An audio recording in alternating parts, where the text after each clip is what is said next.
search and graduate school applications. Yeah, this is career coach 101 here. This is like you were in it. It's important to know that you can use those skills, and not only use those, but a tip is that you can put that on your resume. So having that connection to yourself and to your family. Hello and welcome to Career View Mirror. I'm your host, Joyel Crawford, and today's very special guest is Gregory Jerome. He is a principal at Gregory Jerome Image Consulting, and he is styling and profiling today. He's wearing the pop of color. So for you that are listening, he's wearing a pop of color. I'm wearing all black, like I'm going to a funeral. So I definitely have a lot to learn about style. Welcome, Gregory. Hey, thank you for having me. So how would you specifically describe your career? What specifically do you do, Gregory? Actually, I help individuals find their personality traits and expose those creatively through their own personal style. This is to help them boost their confidence and even enhance their own image as well. So image consulting, would that be like the industry that you're in, or are you on style, or is it a combination? It's pretty much a combination of both, because we take a deeper dive when we provide our services. So I have a background in psychology, behavioral science, and ethics. So I help individuals, once again, find their personality traits, help them understand what the internal, external benefits of finding that, as well as educating them on the behavioral, cognitive, emotional, and perceptual factors of image. Right, because it's not all about, they say you are what you wear, but it's almost like you feel what you wear too, it sounds like. So, and how you show up, not just externally, but it sounds like you tap into how people show up internally too. How did you get involved in this type of work? Good question. It actually started when I was an adolescent in school. Come from a family, didn't have the means to keep up with the Joneses, right? Keeping up with what the latest trends in fashion my peers had. And it affected my attitude, my self-esteem, and also the way that my social anxiety as well, of just being accepted into certain groups. And being an artist, creative artist by nature, I took the same visual arts talents and skills that I had, and I just incorporated it into my closet and created my own image and style. And at that point, it showed myself in an expressive way. And then others saw that as well. And so through the perception factor, right, people start to gravitate to me because it was something that was unorthodox or that was abstract from the norm. I didn't look like everybody else, right? So it calls for conversation, and it just took off at that point. So so during the phases of growing up, right, from adolescent to adulthood, I tapped into the retail industry, working with companies like Foot Action in high school, Dillard's, Coach, a lot of these other brands, so I could become more knowledgeable of the product.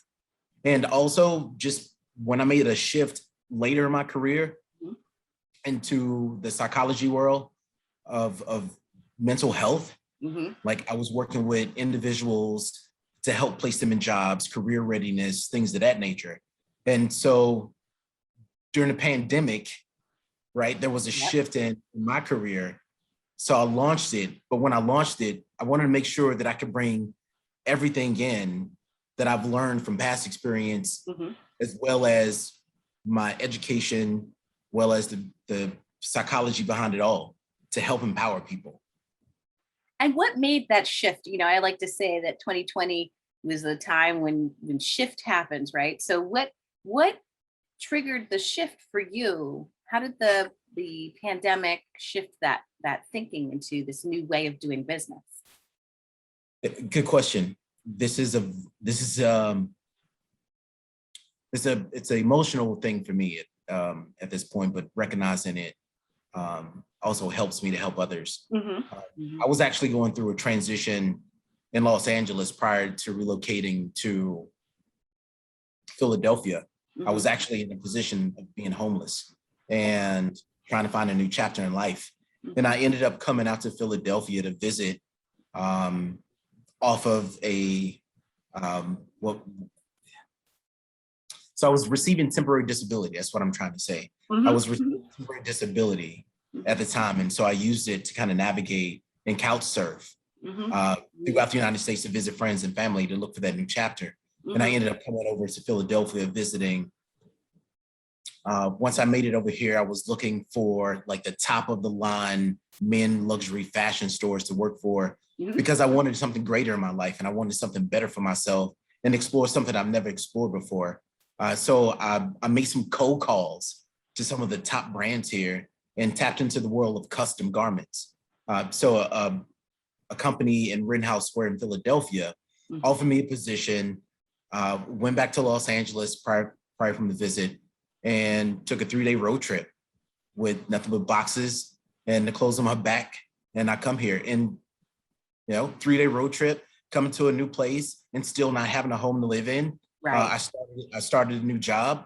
4 months later, COVID hits, and here I am again, trying to figure it out one more time of like, what is this next chapter going to be? What I'm going to do? And so that's what shifted it for me is like, I don't want to be in a position where I have to be separated from a job due to anything that's happening. Right. No matter if it's being terminated, no matter if it's a pandemic, like I would like to be in control of my own destiny at this point. Absolutely. And it triggered it. And it triggered you into creating a fantastic consulting agency that pairs psychology with style, and so that you can get the holistic image, not just the external, but the internal as well. I think that's amazing. Right. And that's an amazing story, Gregory. I knew about you coming to the Philadelphia area, but I did not know that it was such a huge milestone of where you were coming from. So this is a phenomenal story to share with our audience.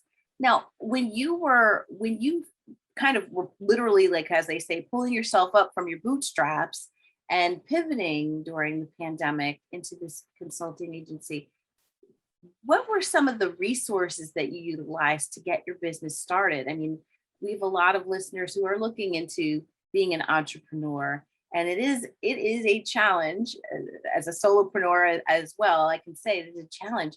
What are some tips that you could share with our audience about how you were able to get your consulting agency and practice off the ground?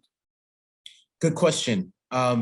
What I did was, honestly, I'm gonna say it's God, the universe, the higher power, whatever you want to call it, right? Yeah. Whatever you call it, like it showed up for me because I asked for these questions to be answered.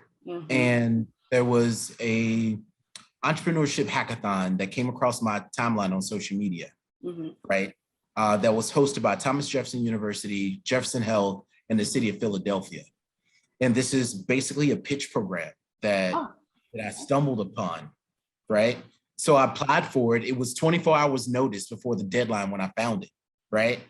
And so I submitted the questions at the deadline, like the following day, right?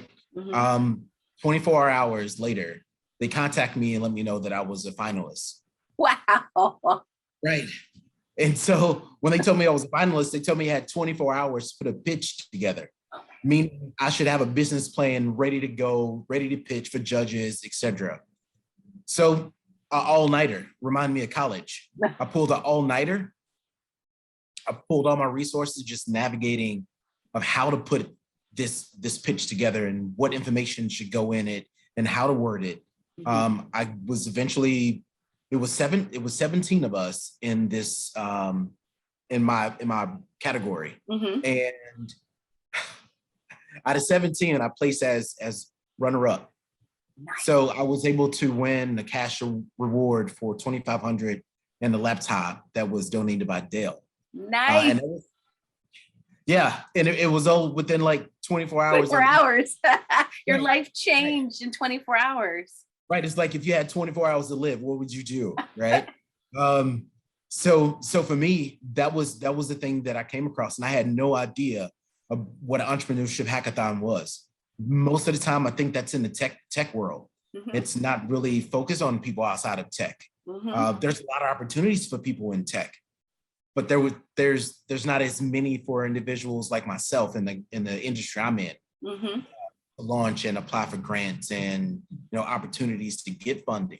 Another thing that I looked into is business incubators. I've worked with the SBDC as well to help me formulate my business plan to get it more concise and accurate. And just looking at local nonprofit organizations and even national nonprofit organization that actually assist and help with developing your business. There's an organization called SCORES that I work with as well. I have a mentor there. And I just ask people that I've had relationships with in the past for information. And a lot of it has just come from just doing some navigating and research. Yeah, and it's important to do that, to research, but there are so many resources, and I want to call them free sources. I think I'm probably there, but they're free sources. There are things out there that you can leverage, like SCORE, like the Small Business Development Committee or something, SBDC, you said. So it's a fantastic resource for when you're building your business. And I think it says something to not only just see something for what it is, a hackathon, but you explored it and you're like, well, maybe what if I just go for it? And it turned out that you were finalists in the category and ended up, winning a cash award and a computer to do your business on. I mean, it just doesn't hurt to ask. That's why, I talk, I have my little book in the background and my best-selling book that I put out. Congratulations, by the way. Little shameless plug, but Gregory, you showed your ask. You knew your numbers. You put yourself out there, and it says a lot to just explore things that may sound like they're not for you, but it doesn't hurt to ask and find out. And as a result of that, you've been able to reap the benefits of that, and it really kickstarted things off for your consulting practice, right?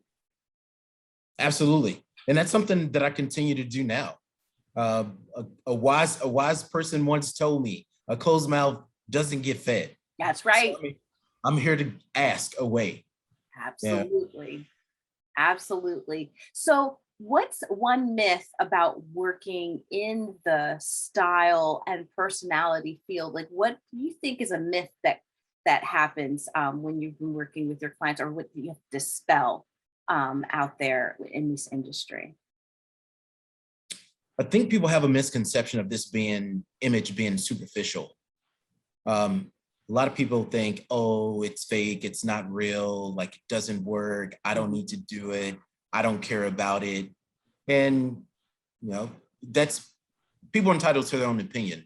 Right. But this is what I beg to differ, is about opportunities. The way that you present yourself. If you couldn't speak, how would you show up and represent and get anything that you want? What do you do at that point?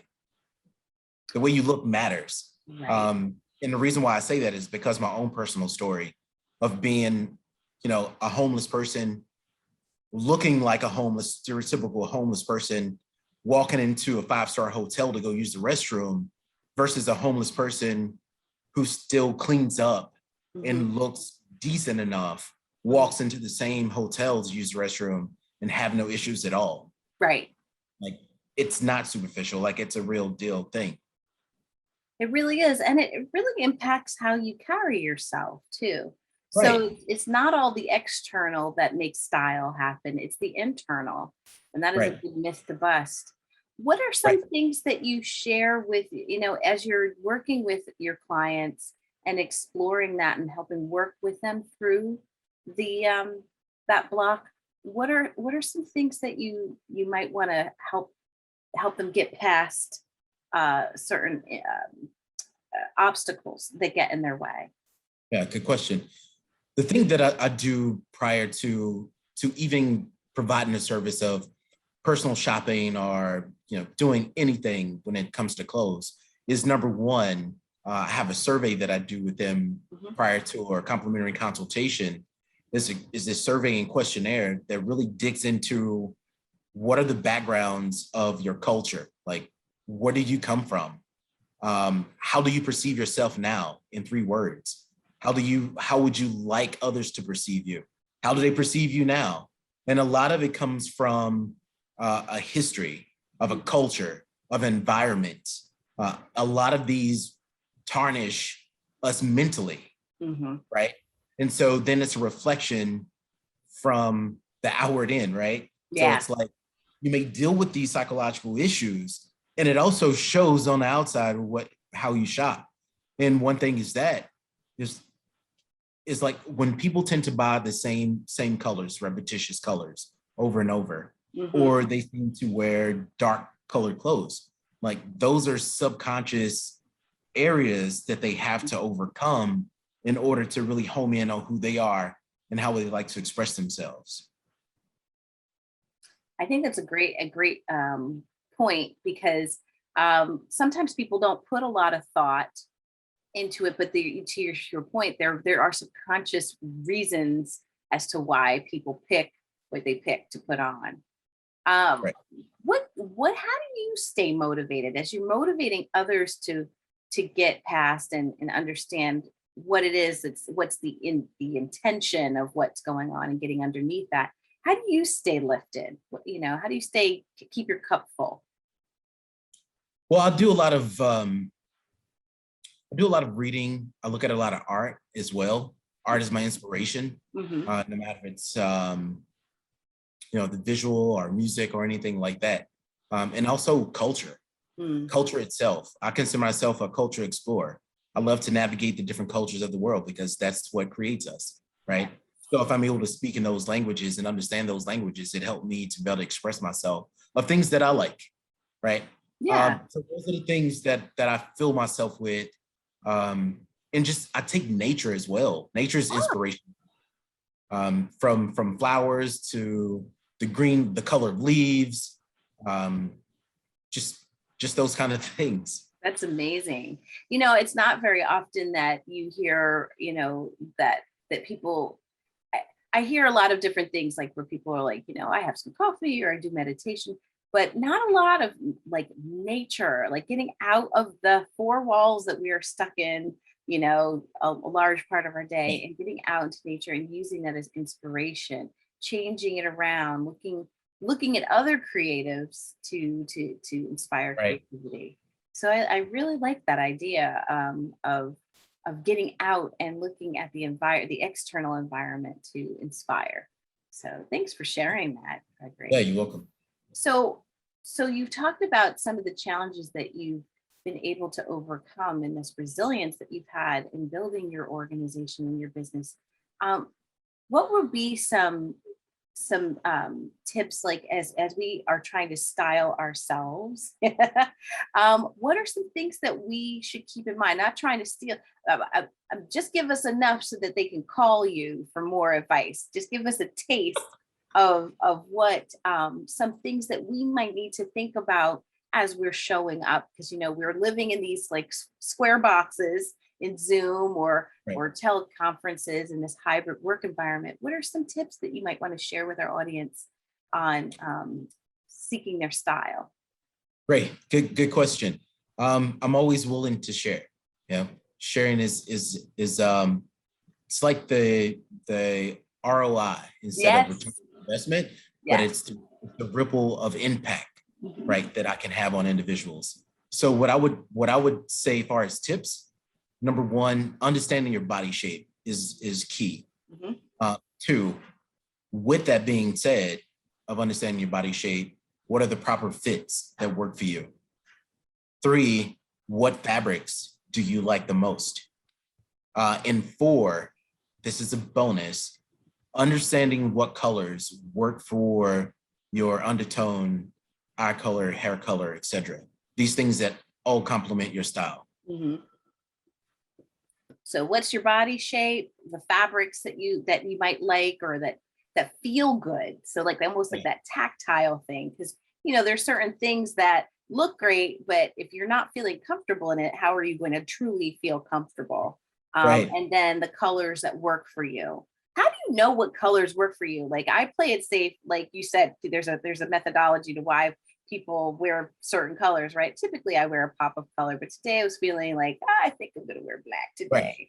I was feeling a little, like I had a big weekend. So I'm like, I'm just gonna slim it down and wear black, right? But Right. how do you decide what colors work for you? Should you just go and pull them up to you, or do you personally help through your agents, you and your team look at what works? Do you give us feedback? Good question. No, this is something anybody can do. It's all about cool tones, right? Mhm. Versus warm tones. Versus one. Okay. So cool tones are mostly like in your pastels, lighter colors, things like that. Mhm. And your warm tones would be more like earthy tones, right? Darker, richer greens, things like that. Okay. Things that warm up a place. So you can think about nature in that sense, right? Hmm. During seasons, when seasons change. Oh, that's a good idea to kind of like match your colors with the tones of the season. So maybe not neon pink in Christmas time. I mean, I think it's No, believe it or not, like that works for some people right now. Like that's a thing, like neon pink and green. Like really. that works right now. That's what people are doing, right? Wow. So That's a they're shout out to all the AKAs out there in the That's world. right. Thank you. Steve Mead, everybody. Yes, all of my stars out there. But yeah, it's definitely interesting that you can kind of break the convention. So it doesn't necessarily mean that you have to match the season, but you can break the convention. Would you say that should it be trial and error, or would it really be helpful to have us, you work with them on this, like just throw it just because, like I feel like just because it fits in your size doesn't mean you should wear it, but like how do you That's true, determination? right? My mom always told me, just because it look good, don't mean it's good for you. Yeah, right. Indeed. So this is my take on that. If you don't mind having your image, being jeopardized by trial and error, then by all means, go for it. But I believe it's helpful to have someone to help you guide you through this process, to help you understand what is going to work for you versus not. It's almost like, when you start a business, are you not going to ask a business coach to help you run a business, or you just want to do everything trial and error? Or do you want to go to somebody who already have this experience?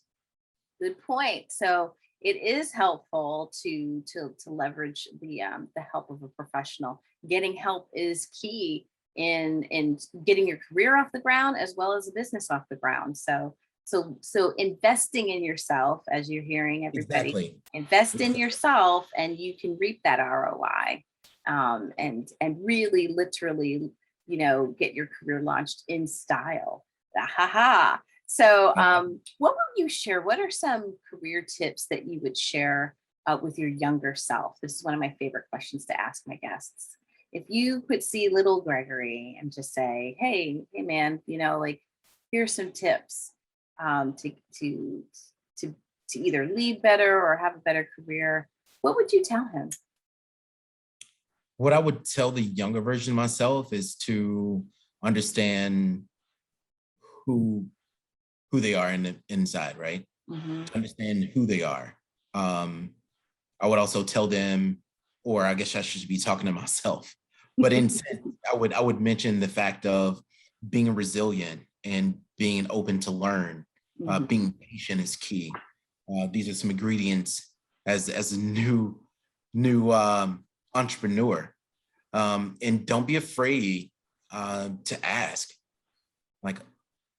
because I believe a lot of times, just in life in general, pride kills us, and it's shown in the form of weakness traditionally, but it's not. The weakness is not having the willingness to ask. If you need assistance, if you need help, like that shows courage, that shows strength, right? Yeah. So that's what I would say. Absolutely. I think young Gregory would appreciate hearing that information, because it's important you to be resilient, be open to learn, don't be afraid to ask. Don't be afraid to show your ask, right? So it's important to do that so much as you're coming up. And so I think those are really great nuggets of advice.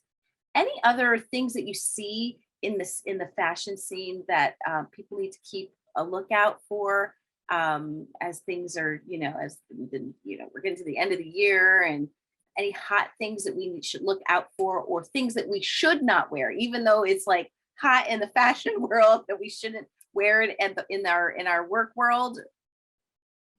Well, see, this is an interesting question, number one, because every industry is different. Mm-hmm. This is my thing on that take when it comes to industries. Understanding your environment, understanding what's ethical to wear, right? Mm-hmm. To the industry that you're in, no matter if it's in person or on a virtual landscape. Mm-hmm. Like, be cognitive of that on the ethical standpoint. Mm-hmm. Even when you're out, meeting clients or meeting potential partners, be cognizant of what you wear. Some people say, well, should I overdress or be underdressed? And I'm like, be yourself and hold your own self to a standard. So when you do business, people are now coming to you and saying, hey, these expectations, like, I know how Gregory's coming to a meeting. I should probably match him or something, right? Mm-hmm. So it's holding those standards up. When it comes to fabrics, I would tell people now is like wool and cashmere blends are great. Mm-hmm. Going into the fall, seep into the winter. Pay attention to stylish boots that are still equivalent to like the weather, right? Mm-hmm. So you don't want to get the wrong boots where you're slipping and sliding everywhere. Trying to look cute and sliding all over the place. Right. Now you got pads on your bum, right, walking around.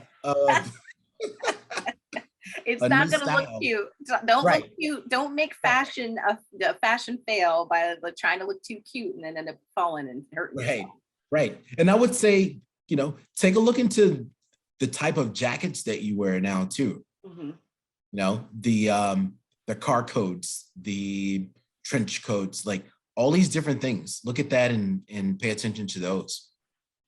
Yeah, these are great tips because, it's important to look your best, even if only 3/4 of you is on camera. You've got to look good as well as feel good. And that, I think, is a great fusion and great pieces of advice for our audience.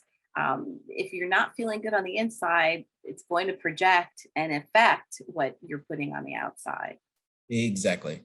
It will. Excellent. Oh, Gregory Jerome, I'm telling you, I know that our time is up because we're running over time, looking at the clock, and I'm like, okay, and he needs to go and he needs to consult some more of his clients.